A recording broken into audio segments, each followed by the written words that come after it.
Quando alguém pensa em tecnologia, vem logo na cabeça celular, avião ou realidade virtual. Mas tem um tipo de inovação que a gente olha para ela todos os dias e não acha graça nenhuma, apesar dela transformar radicalmente nossa sociedade, até mais que a internet. Eu estou falando de novos materiais. Parece sem graça ou pouco importante?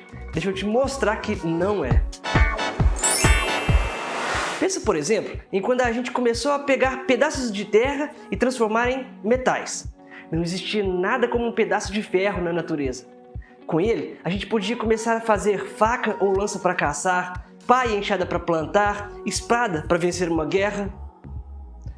Não é à toa que dá para dividir a história em Idade da Pedra, do Bronze e Ferro. Quando a gente saiu de uma e foi para outra, a sociedade ficou radicalmente diferente. E já pensou como a gente começou a expandir pelo mundo? Sem dominar o manejo do alcatrão ou do piche, os navios afundariam com água entrando entre uma tábua de madeira e outra. A gente saiu disso e foi para isso, só por causa de aprender a usar um material novo. Você sabe qual é o material mais produzido? Tem um monte dele em torno de você agora, mas você não tinha dado importância?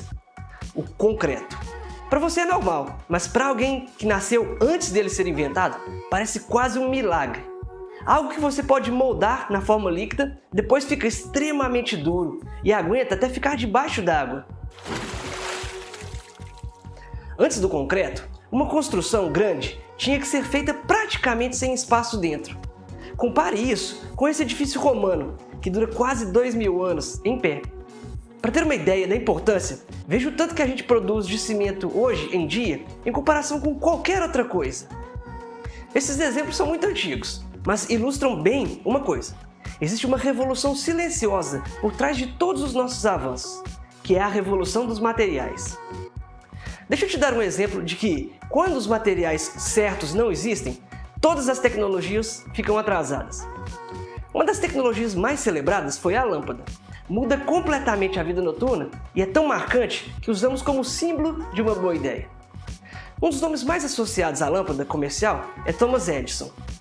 Mas sabia que na época dele, apesar de estarmos começando a dominar a eletricidade para uso nas casas, a ciência dos materiais ainda estava engatinhando? Ele teve que usar como filamento das lâmpadas crina de cavalo, fibra vegetal e várias outras coisas. Ele chegou a dizer que estava saqueando o mundo para encontrar um bom material. Acabou que a melhor lâmpada dele usava fio de algodão carbonizado e durava 45 horas. Para ele isso era tão bom que ele deu uma demonstração pública dessa lâmpada para 3.000 pessoas. Isso é para a gente pensar que, mesmo se a gente tiver ideias excelentes, se o material certo ainda não tiver sido inventado, nada feito. Na época de Edison, nem o plástico existia. Pulando para coisas mais modernas. Já ouviu falar do Vale do Silício, onde os computadores como conhecemos foram desenvolvidos? Será porque o nome silício, hein? O silício já tinha sido extraído da natureza há séculos, mas o que permitiu a gente a criar computadores foi muito mais complicado do que simplesmente silício. Todos os computadores e celulares existem por causa de uma invenção chamada transistor. Mas, como a gente já mostrou, para inventarmos coisas tecnológicas, precisamos de materiais tecnológicos. Esses transistores precisam de silício quase puro, mas com impurezas colocadas intencionalmente, na faixa de 1 átomo de impureza para cada 10 milhões de átomos de silício. Apesar do nome, essas impurezas são muito desejadas, e são elas que permitem o controle da corrente elétrica no nível que os computadores usam. Nem precisa dizer que, para a gente conseguir controlar a quantidade de outros átomos nessas quantidades tão baixas, primeiro a gente precisou entender tudo sobre manipular cientificamente esses materiais, né? E os plásticos? Acaba que, hoje em dia, eles se tornaram um problema ambiental. Mas isso porque foram extremamente úteis para resolver milhares de problemas. E acabamos produzindo uma quantidade deles que é difícil até de imaginar. O plástico é muito diferente dos materiais que encontramos na natureza. E por isso, não é fácil substituir ele em várias coisas que você tem aí dentro da sua casa. Mas às vezes nem repara.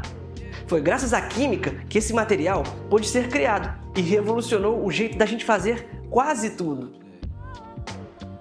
Hoje em dia, tem um material super tecnológico com potencial de mudar o mundo de novo no futuro, o grafeno.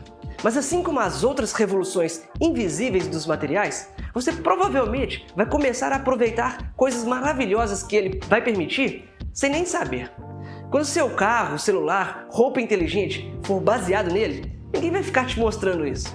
É difícil prever tudo que vai se beneficiar com o grafeno, assim como era difícil prever os diferentes usos do plástico para as pessoas que ainda não estavam acostumadas com ele.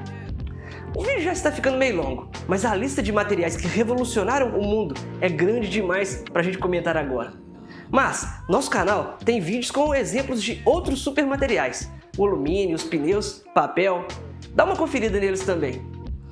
E aí, já tinha pensado que a modernidade depende de novos materiais? E que, sem eles, a gente estaria muito mais atrasados? Muito obrigado por assistir! E se quiser ajudar a gente a dar o reconhecimento que a ciência merece, por favor, se inscreva no canal, curta esse vídeo, compartilhe com todo mundo.